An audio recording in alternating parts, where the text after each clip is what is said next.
O trabalho da terapeuta neotântrica Jaya Devi é um convite para que você possa se permitir acessar o prazer de ser quem você é. E esse acesso ele vai se dar através da chamada sexualidade consciente. Mas a sexualidade entendida como a capacidade de sentir prazer, não só no sexo, mas no seu corpo e na vida. A Jaya, que é educadora sexual somática, pós-graduada em sexualidade humana, ela está aqui com a gente para contar como é que ela conduz aí os seus clientes nesse processo do sentir. Seja através de sessões individuais, de casal, vivências em grupo e até mesmo treinamentos. Jaya, seja muito bem-vinda. Um prazer receber você aqui no Sobre Sentir. Prazer é meu.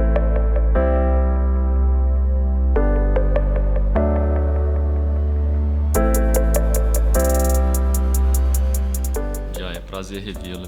Eu tenho feito uma pergunta inicial, meio geral, a partir de uma visão de que o sentir, o sentir ele é uma coisa muito abrangente, um milhão de possibilidades, ele de certa forma ele tem sido preterido diante de uma primazia da razão, talvez, né? De um mundo muito focado na produtividade, no trabalho, na eficiência, né? E que o sentir às vezes fica de lado. Eu queria te perguntar como é que você vê isso e como é que isso te afeta e como é que isso se relaciona com o seu trabalho. Essa é uma percepção que eu acho que eu adquiri muito nova. Quando você pergunta como que isso me afeta, pessoalmente, eu senti isso me afetando desde a tenra idade, assim, porque sempre fui muito ligada ao sentir. Sempre me percebi muito sensorial e afetiva, sendo afetada pelos diversos acontecimentos que me cercavam. Acontecimentos, pessoas, né? E no que eu fui crescendo, fui ali mais ou menos seguindo a trajetória que é dada pela cultura, pela sociedade que a gente cresce, mas questionando muita coisa.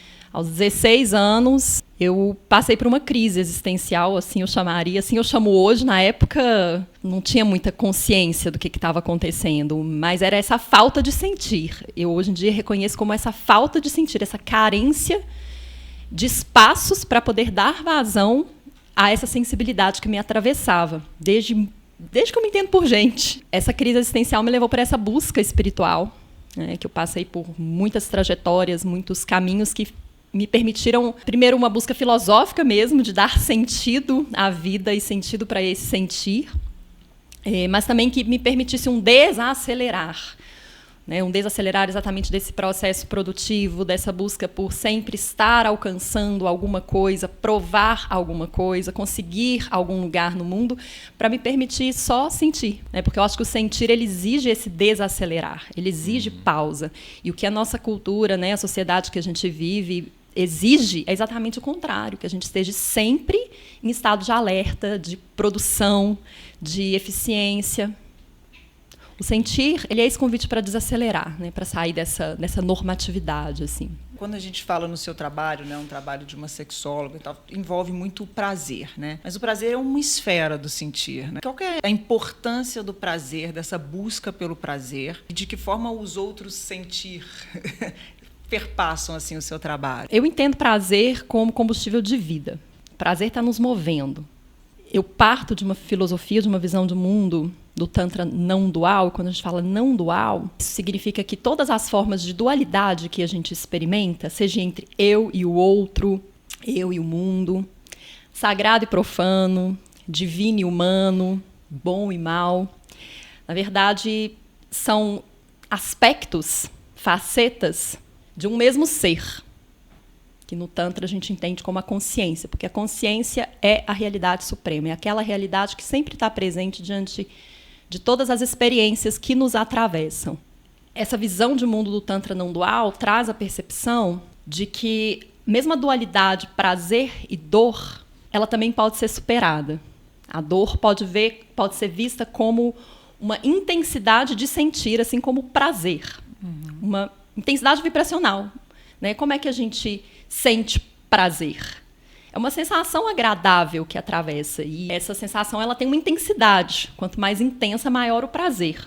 A capacidade de se permitir ser atravessado por essa intensidade de prazer, ela está diretamente relacionada ao quanto a gente também permite ser atravessado por aquilo que a gente chama de dor. E além mesmo dos rótulos, do que é prazer, do que é dor, e sentir a intensidade da sensação sendo atravessado no corpo.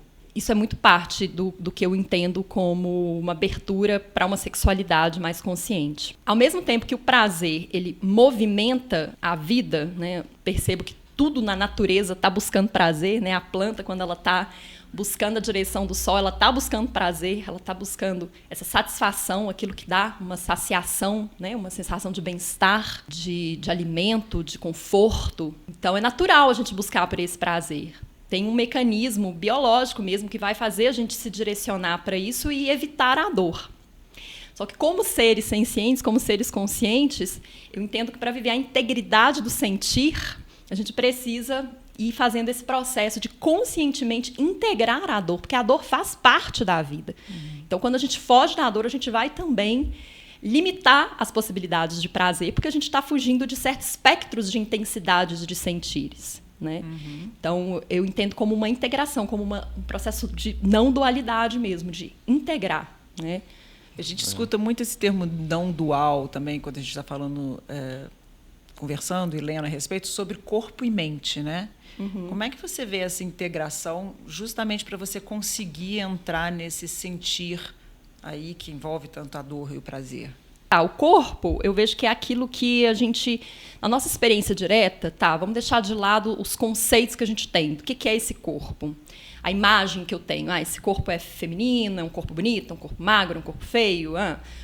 Fecha os olhos, experiência direta do corpo. Sensação. Né? O corpo, que a gente chama de corpo físico, nada mais é do que sensações. Né? Como separar isso da mente? Como separar isso daquilo que são os pensamentos, as imagens e discursos mentais que estão atravessando? Imagens e discursos mentais vão gerar sensações no corpo físico, e sensações no corpo físico vão reafirmar impressões psíquicas que geram pensamentos e emoções e imagens mentais. Né? Então, essas coisas estão completamente relacionadas. A gente entender, de novo, que tem uma primazia desses discursos e narrativas que ficam reafirmando rótulos, né, reafirmando conceitos e não permitem experimentar a novidade do sentir, porque o corpo está sempre experimentando as coisas agora, no presente. E cada sensação é nova. Por mais que a sensação me remeta a alguma experiência que eu já vivi, o que eu estou experimentando aqui agora, sentada nessa cadeira falando com você, eu nunca experimentei antes. E nunca vou experimentar de novo. É único. A mente vai tentar interpretar, criar um conceito sobre isso e associar com alguma coisa que eu já vivi, que eu já conheço. Né? Quando a gente dá muita importância para isso, essa primazia do pensar, do racional, do conceitualizar, do medir, né? A gente perde o contato com essa vivacidade que é o corpo, sempre experimentando alguma coisa nova. Ao mesmo tempo que corpo e mente estão completamente relacionados, o corpo é mais sábio, porque o corpo está diretamente relacionado com a vibração da pura potência vital, da pura criatividade da energia vital. Quanto à mente, ela é só uma narrativa do que está se passando. Portanto, ela é muito mais limitada em possibilidades de experiências do que o corpo. Tem muito a ver com algumas falas que a gente escutou de terapeutas da experiência somática. Você é educadora sexual somática. Explica pra gente o que seria isso e se isso tem a ver com essa linha da experiência somática também ou não tem nada a ver. Sim, está totalmente relacionado. Né? O que a gente chama aqui no Brasil de educação sexual somática é internacionalmente conhecido como sexological bodywork. Então, sexological bodywork é uma metodologia de aprendizado, desenvolvimento e regulação da sexualidade, que foi desenvolvida pelo norte-americano chamado Joseph Kramer, PhD em sexologia, e tinha já esse estudo mais holístico, principalmente do taoísmo, da sexualidade taoísta. Então, a partir, né, de todo o trabalho, estudo que ele fez com a sexologia, ele foi unindo isso com os conhecimentos que ele tinha do taoísmo e incorporando o que estava em desenvolvimento nesse campo das terapias e aprendizagem somática. Então é isso, é uma abordagem relativamente recente. Joseph Kramer criou ela aí, se não me engano, nos anos 60, bem no auge do... Outra cultura ali, né? Eu acho que, na verdade, foi nos anos 70 para os 80, porque eu lembro que ele pegou muito essa questão do início ali do HIV. Ele é um homem que se considerava gay, hoje em dia eu não sei mais. A sexualidade é uma coisa fluida, a orientação sexual costuma muitas vezes ser fluida nas pessoas que trabalham isso, mas ele desenvolveu inclusive como uma metodologia para ajudar as pessoas gays a sentirem prazer de outras formas que não dependessem da penetração, porque ele falou que estava em meio de muitas pessoas que estavam contaminadas. Fiquei com vontade de saber um pouco mais. A sexualidade somática é uma parte do seu trabalho, né? Eu não sei se eu entendi certo, mas a sexualidade consciente talvez seja o seu principal forma de trabalhar com as pessoas, e envolve outros aspectos, né? Sim. Vários outros conhecimentos e práticas, né? Talvez falar um pouco mais sobre o que é a sexualidade consciente e por que a sexualidade é um caminho para o autoconhecimento e para a liberdade, né? Nossa, pergunta ampla. Vamos lá, vou responder a primeira, depois você me lembra da segunda. Tá. A sexualidade consciente, isso é um termo que vem sendo utilizado, assim. Nunca tinha visto ninguém utilizar no momento que eu comecei a usar, depois eu vi sendo utilizado em vários lugares, não só aqui do Brasil também, mas no mundo. O que eu chamo de sexualidade consciente é essa união da sexologia somática com o Tantra. Minha trajetória de formação, eu primeiro fiz formação em Neotantra, terapia neotântrica, que eu coloco esse adjetivo neo, porque quando eu fui estudar eu vi que não tinha muita ressonância com o que era o Tantra clássico. Eu fui me aprofundando no estudo do Tantra clássico e entendi que o que se ensinava como terapia tântrica tinha lá algumas inspirações, mas era bem diferente, inclusive no propósito mesmo. Eu sou uma dessas que gosta de afirmar a diferença, assim, por honra ao que é o Tantra, né? Uma filosofia milenar, riquíssima em sabedoria e em práticas. E as terapias neotântricas, sem desqualificar, né? Eu acho que é válido, mas tem um propósito muito específico ali, uma metodologia muito focada no toque, nas massagens. A sexualidade consciente, as práticas da sexologia somática, da educação sexual somática, com a visão de mundo e as práticas mais de meditação e de autoconhecimento do Tantra clássico. É isso que eu chamo de sexualidade consciente. O que é o Tantra? E é interessante porque o Tantra, ele surge como uma filosofia, um caminho espiritual, vamos colocar assim, do ponto de vista histórico. Ele surge ali algo em torno do século IV e V, na Índia. E ele é um caminho espiritual um tanto contracultural em relação ao que se tinha de espiritualidade, de caminhos espirituais na Índia. Surge na Índia, mas ele influencia todo o Sudeste Asiático, se espalhando ali. Dizem que, inclusive, conversou com a China. A gente vê que tem muita similaridade da visão de mundo do Tantra com o taoísmo. Espalhou pelo Tibete, tanto que tem muitas linhas do budismo tântrico. O Tantra em si ele não é uma religião, mas ele acabou influenciando várias religiões que já existiam ali. Então, o budismo, o shaivismo, que é o culto a Shiva, e o Vaishnavismo, que é o culto a Vishnu, mais conhecido aqui como Krishna, né?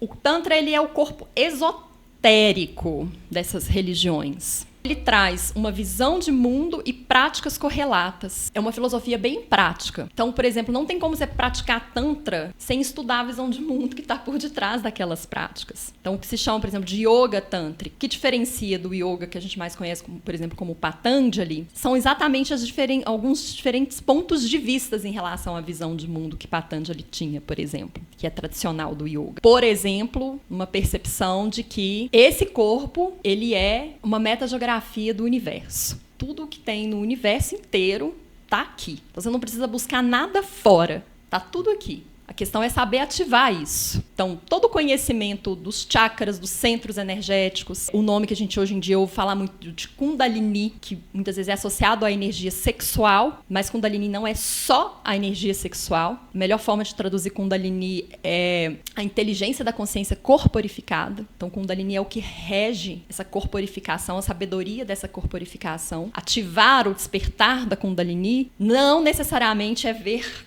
correntes elétricas passando pelo corpo.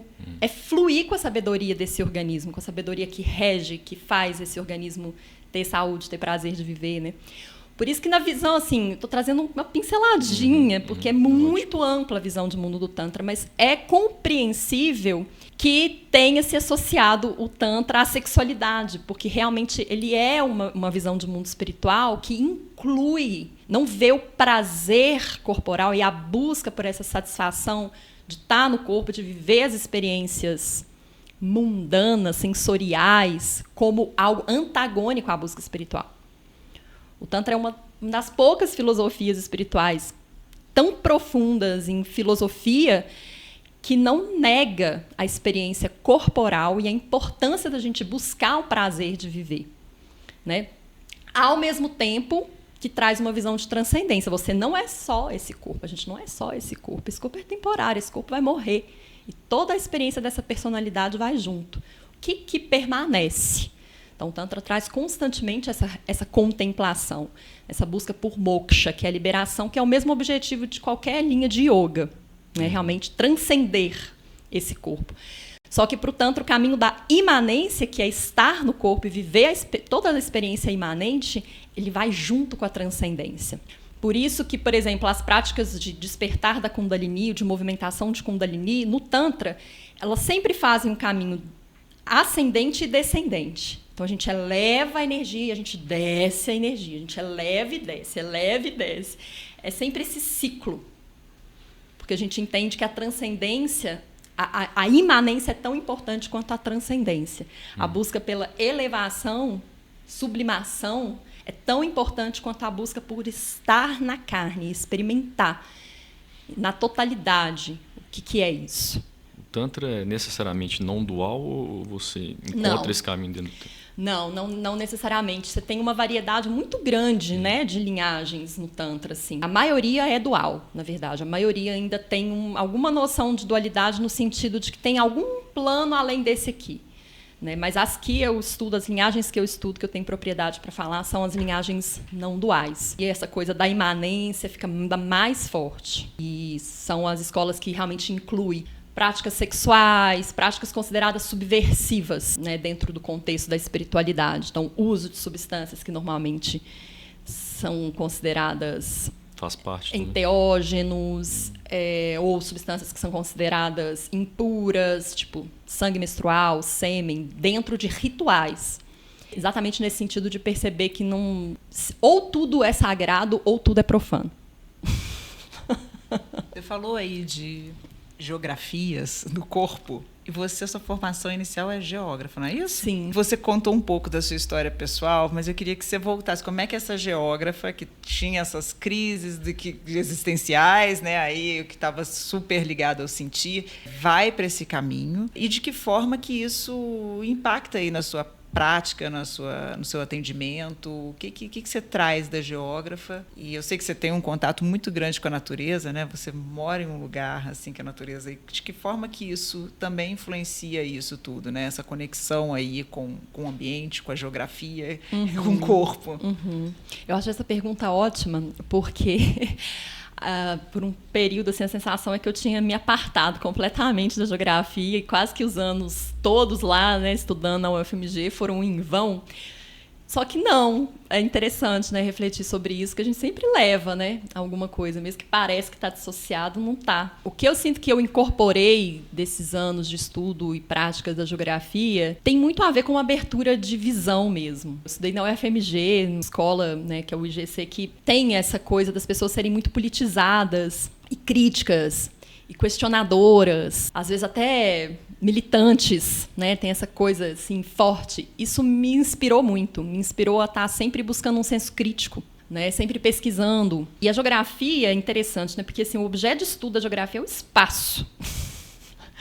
Tinha toda essa discussão que às vezes a geografia não é ciência, né? Porque é muito holística demais, é abrangente demais. Como é que você estuda o espaço? Mas olha que coisa interessante, quando eu entrei para o Tantra, né, uma das primeiras coisas que eu escutei do meu professor de Tantra, que é o Christopher Wallace, é qual que é a coisa mais importante dessa sala que a gente está? Né? Estamos aqui no estúdio, uma coisa mais importante, as máquinas, não sei o quê. Não, é o espaço.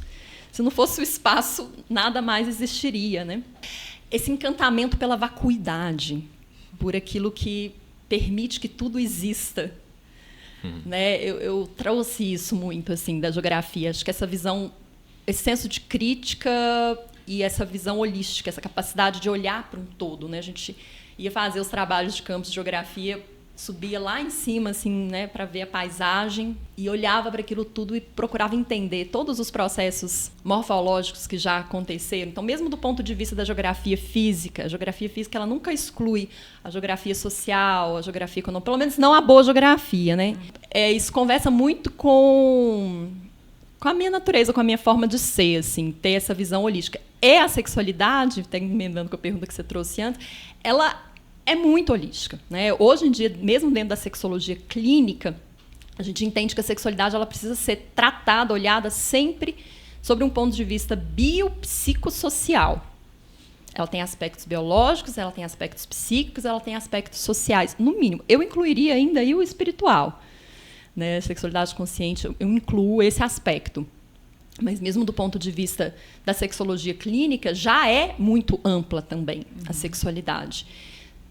Tanto que a gente entende que, muitas vezes, as questões sexuais elas precisam ser tratadas de forma multidisciplinar. Nunca é um profissional só. Raramente é um profissional só. Né? Às vezes precisa de uma equipe para trabalhar em conjunto mesmo. Seguir um pouquinho nesse raciocínio, como que a sexualidade é essa via para o autoconhecimento, para o desenvolvimento, para a pessoa, né? Sim. Se tornar mais quem ela pode ser, realmente ser, né? Ou ser quem realmente ela é. Né? Então, aí eu converso um pouquinho com o Freud mesmo, eu concordo com ele, né, que a sexualidade é a pulsão original da vida ali, a gente veio disso, né? A gente veio de um orgasmo, a gente veio de um ato sexual. Eu acredito que isso tá na base, ele está impresso nas células, né, do nosso corpo e toda a impressão psíquica, né? Então, a sexualidade, quando a gente começa a entender ela também mais amplamente, né? A gente entende que ela está presente em todas as fases da vida, né? Então, desde a infância até a velhice, tem sexualidade. Né? E aí esse problema que é tão envoltas em tabu e desconhecimento, né? Exatamente. É uma via de autoconhecimento, mas ao mesmo tempo parece que é difícil tratar desse tema. Isso é uma perguntinha que está aqui também na minha cabeça o tempo todo. Como é que foi isso para você e como é que é hoje para as pessoas que você atende, né? Eu lido com esse enfrentamento do tabu e da hipocrisia diariamente. Diariamente. Seja nas minhas relações familiares, onde eu percebo que, com raríssimas exceções, praticamente se evita falar do que eu faço. Assim, às vezes, né, uma pessoa assim, de fora chega, o que você faz? Estou falando em contexto familiar, né? O que você faz? Aí eu já falo, eu sou sexóloga. Aí a pessoa já faz uma cara e muda de assunto. Sabe? Tipo assim. Pra que é que eu fui perguntar isso, né? Porque é como quase que eu muitas vezes me sinto negada mesmo, negada na minha capacidade de falar sobre o que eu faço, de ser reconhecida no que eu faço. Como desafios, tipo, isso de Instagram, né? É o meio principal que eu publico o meu trabalho. E o meu Instagram ele já sofreu várias denúncias, uma série de desafios, né? Realmente é muito impressionante como ainda hoje, né, a gente vivendo num país onde teoricamente somos sexualmente mais livres, né, os corpos mais livres, mas é tabu, não se fala, né, ainda continua sendo essa coisa muito escondida, assim. Com certeza a cultura mineira ela tem um conservadorismo um pouco maior, né? Mas, ao mesmo tempo, que hoje em dia eu vejo se falando e tendo programas, né, até de pessoas muito famosas, falando muito sobre sexo, mas a gente está falando aqui, falando do seu trabalho, de uma dimensão muito mais profunda, né? Que aí eu acho que volta um pouco na pergunta do Lucas, que a gente está falando sobre uma questão do sexo como autoconhecimento, não uma propagação da sua potência e da sua performance, né? Então, qual que é justamente essa diferença? O que você está falando? Né? Isso pode também. até ser, mas assim, não é sobre... eu acho que não é só sobre isso, né?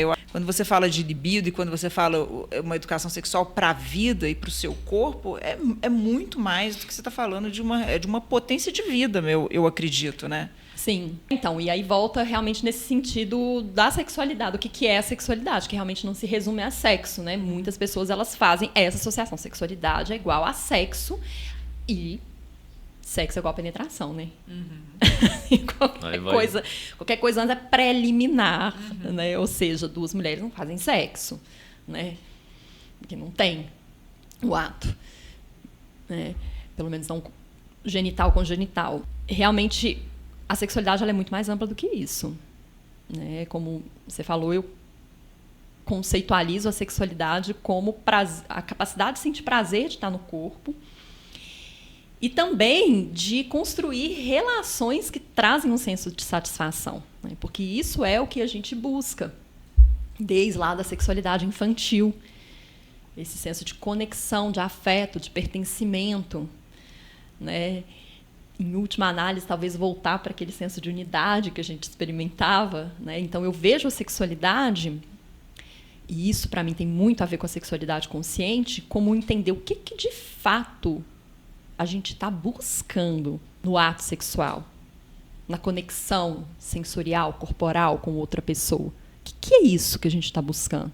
E quais são os meios que vai favorecer, que vai ampliar essas possibilidades de viver isso, e quais são os que vão afunilar, condicionar, limitar? Então, para mim, por exemplo, a gente pode viver uma experiência sexual em meditação.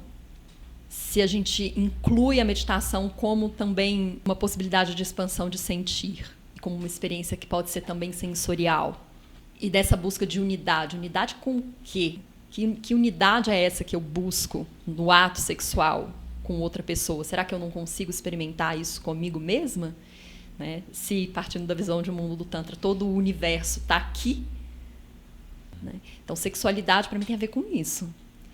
Tem a ver com essa busca por explorar as possibilidades de sentir, as possibilidades de expressão corporal, as possibilidades de percepção de si mesmo na relação com esse mundo, na relação com o outro, na relação com esse corpo, que trazem esse senso de saciação, de satisfação, de plenitude, de prazer, de beleza, né? Beleza além do estético, beleza, senso do belo mesmo, né?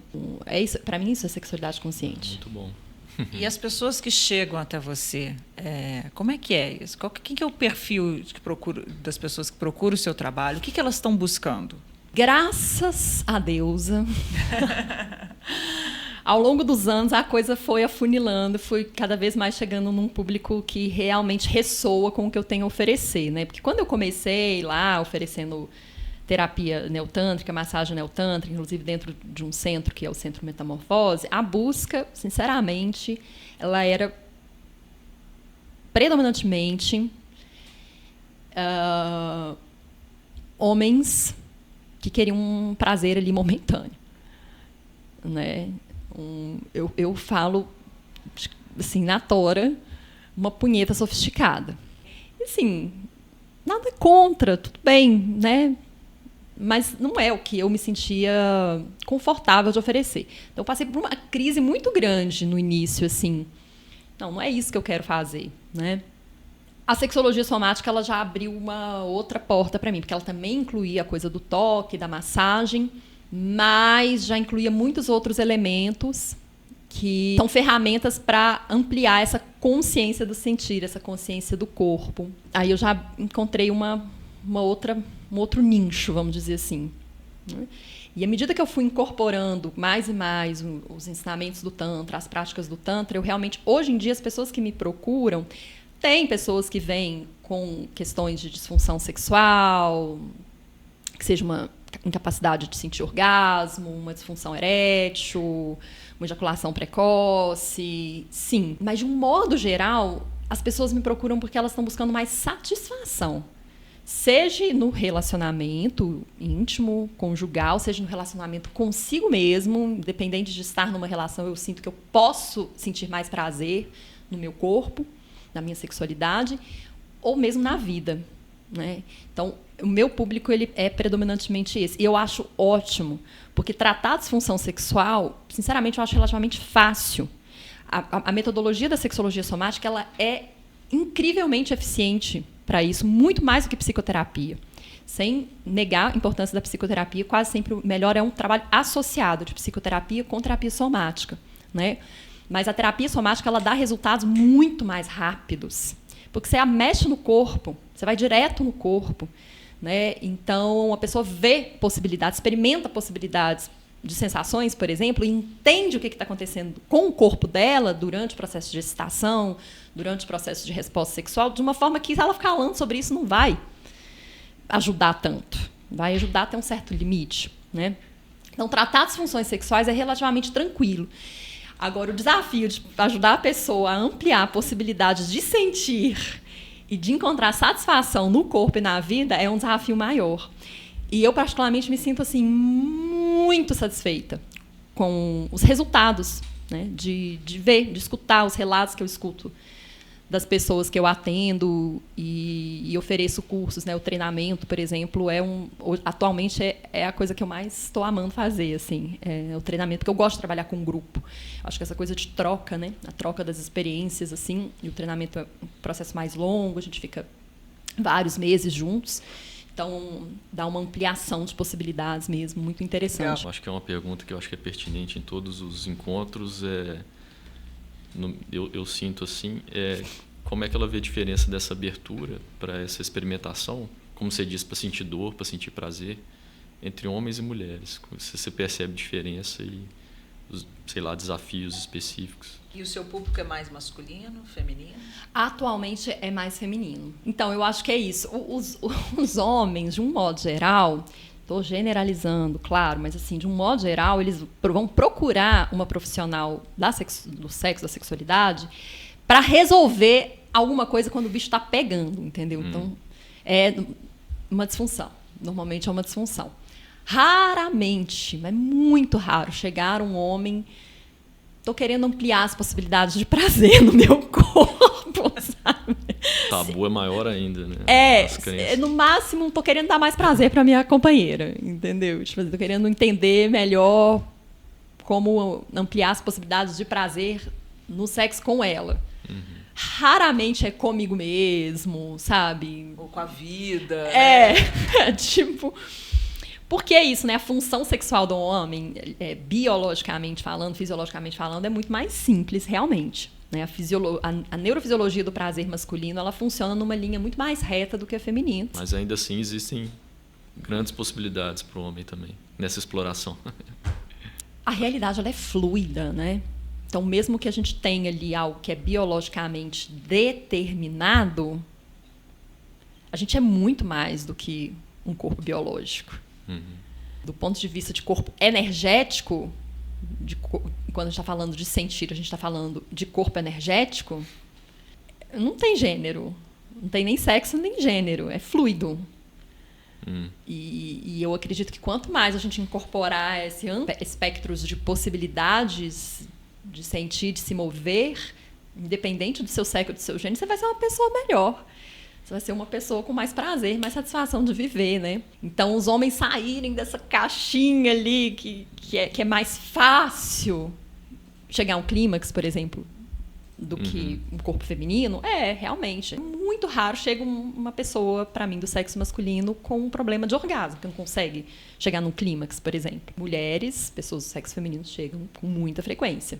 Eu acho que tem questões que são biológicas, mas acho que tem questões que são culturais também, enfim, amplas aí, que fazem com que as mulheres, as pessoas que se identificam como mulher, elas procurem algo mais amplo no trabalho com a sexualidade, assim. Tenham uma maior facilidade, talvez, pelo menos a princípio, de sair das caixinhas daquilo que já está determinado, como isso é sexo, isso aqui não, enfim. Queria entender melhor como é que é a dinâmica, né? Você tem um trabalho em grupo, mas você tem um atendimento também, né? Que pode ser individual, em casal.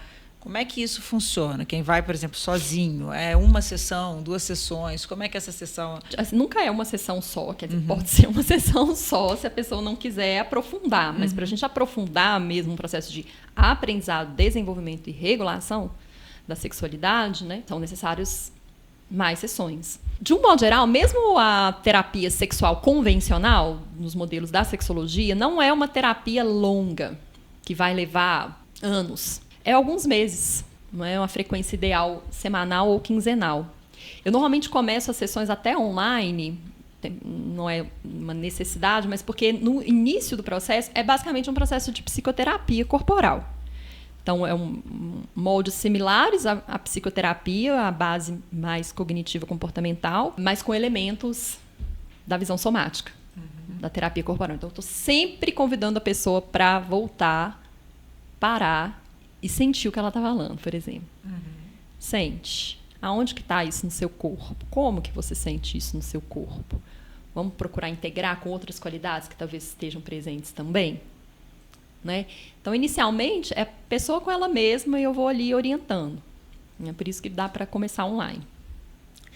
Posteriormente, a gente inclui os trabalhos de toque, as práticas da sexologia somática que inclui toque. Como que é feito esse toque? Eu não vou para uma massagem tântrica, como a maior parte das pessoas, eu imagino que... Imaginem, que é você deitar lá peladão e alguém vai tocar o seu genital. Não vai ser por aí que eu vou começar. Eu vou começar com toques extremamente sutis, desacelerando o máximo possível, para maximizar a capacidade da pessoa perceber o que ela sente com cada mínimo estímulo. A comunicação precisa estar muito acertada. Né? Uma coisa que a gente não treina normalmente, não pratica, é a comunicação na hora, por exemplo, do sexo, da relação conjugal. A gente acha que a verbalização vai atrapalhar o clima, né? Mas aí fica aquele tanto de pressuposto e as coisas tudo acontecendo na mente, aquele tanto de preocupação e afasta do corpo. Todos nós temos algum nívelzinho de vergonha, de culpa, de medo em relação ao sexo, à sexualidade, exatamente porque, como a gente está falando, a gente vive numa sociedade onde o sexo é um tabu. Menina tem que fechar as pernas, menino tem que mostrar a masculinidade. É cheio de conceitos e preconceitos que geram esses sentimentos, uma vergonha, um medo, né, de frustração, medo de performance, enfim. Se a gente não começa a comunicar isso, a dar vazão para isso de alguma forma, isso vai virando uma bola de neve. Então, as primeiras sessões de toque é para que a pessoa consiga perceber o que ela sente quando ela é tocada, o que ela sente com determinados estímulos. Então, aí a gente vai ampliando, inclusive, possibilidades de toque, para a pessoa experimentar diversidades de toque. O que ela sente, o que ela não sente. Ela vai sempre tem um bate-bola, ela vai sempre me comunicando, a gente vai sempre conversando. Todo o trabalho é feito com base no consentimento. Né? Eu trabalho muito princípios de consentimento. Então, a pessoa ela é sempre convidada para ser responsável pelo processo dela, no sentido de dizer o que pode ficar melhor, e eu vou dando ferramentas para que ela seja capaz de comunicar isso. O que pode ficar melhor? Como que é bom para você? O que você está sentindo com esse toque? O tempo todo. Aí a gente pode incluir o genital. Quando já tem uma boa base de consentimento, de capacidade de comunicação, de percepção corporal, aí a gente pode incluir o genital. E o genital, a princípio, não faz sentido para mim uma masturbação sofisticada, como eu falei anteriormente. Quem quiser oferecer, passo indicação. Não faz sentido para mim. O que eu quero é que a pessoa se relacione com o genital dela de uma outra forma, que não seja só uma máquina para fazer orgasmo. Algo para tocar ali rápido, de uma forma mais ou menos já condicionada, mecanizada, conhecida. Não, eu quero que ela explore o desconhecido. Nosso genital ele é super amplo em possibilidades de sentir, muito amplos. Ainda mais o genital feminino. Tem um universo inteiro lá para dentro que a gente não explora, né? Então, a gente normalmente faz um processo que a gente chama de mapeamento para mostrar cada parte de prazer, cada estrutura de prazer, como aquilo pode ser estimulado, qual intensidade que a pessoa gosta, não gosta. E com o casal, isso é feito entre o casal? É. Sim. E como é que se dá as práticas em grupo? Como é que é esse trabalho de vivência em grupo? Então, aí depende um pouco da proposta, né? Assim, eu tenho várias vivências em grupo. O treinamento, por exemplo, que eu falei, é exatamente para as pessoas poderem aprender tanto a base teórica quanto a base prática da sexualidade consciente. Então, a gente vai ter todo o estudo da visão de mundo do Tantra, a base da sexologia somática, e aí as práticas, por exemplo, as massagens, as práticas de toque. Tem outras práticas também corporais, né? Respiração, outras coisas. Aí eles fazem entre eles, os participantes trocam, né? Fazem as trocas um com o outro. Nosso tempo está acabando aqui. Só uma curiosidade, quando você falou que quando você falar o que você faz, as pessoas, né, já até querem mudar de assunto, eu me lembrei daquela médica, Ana Cláudia, que trabalha com com pacientes já em estado terminal. E ela fala que é a mesma coisa, porque ela lida com a morte, né? Ou seja, e aí ela fala que toda vez que ela fala também sobre o que ela faz, as pessoas, tipo assim, e a gente está falando de coisas, né, que todos nós vivemos, né? Sexo, morte, e como a gente tem um tabu também nessas coisas, né? É curioso, assim. O que você diria para essas pessoas que ainda têm tantas travas, tantos tabus, medos nesse sentir, que é tão importante para a nossa vida, né? O tamanho da trava é a possibilidade da superação. Da mesma forma que o sexo é um grande tabu, né? Esses grandes temas, né? Sexo, morte. É interessante porque é exatamente esses temas que são tabus que o Tantra traz para o escopo da espiritualidade, né? Então vamos entrar na morte, então vamos entrar na questão da sexualidade. Por quê? Porque aquilo que é mais tabu é realmente onde tem o maior potencial de libertação. Né? Então, se você está cagando de medo de falar da sua sexualidade, sente esse medo como uma pulsação, uma vibração de vida querendo vazar, querendo sair, querendo explodir, querendo se movimentar de alguma forma. E busca ajuda. Você não está sozinho, a gente não está sozinho, a gente pode buscar apoio, a gente pode buscar ajuda. O simples fato de começar a falar sobre isso já vai dando vazão para esse movimento, vai dar, né, essa energia que está aí. Então, é não negar que existe, é encarar mesmo, topar de frente com aquilo que nos amedronta e entender que aí tem um grande potencial de superação. Se está com muito medo, talvez é por ali mesmo que tem que ir, né? É uma indicação do caminho, né? Sim. Principalmente um medo psíquico, né? Porque, claro, se tiver de fato um medo real, assim, um perigo real, né? Um tigre na sua frente, você vai correr, lógico. Sim. Mas a maior parte dos medos que a gente enfrenta hoje em dia são medos psíquicos, né? Então, eu costumo dizer que onde tem o medo é onde... É por ali mesmo. É por ali mesmo que a gente vai. Que está a liberdade. Maravilhoso. Já eu te agradeço muitíssimo. Foi um grandíssimo prazer te conhecer, Igualmente. conhecer o seu trabalho. Foi riquíssimo, né? A gente viu muitas coisas, muitas né? coisas. Em pouco tempo. Exatamente. E é isso. Portas abertas aqui. Um dia a gente vai te visitar lá. Obrigadão.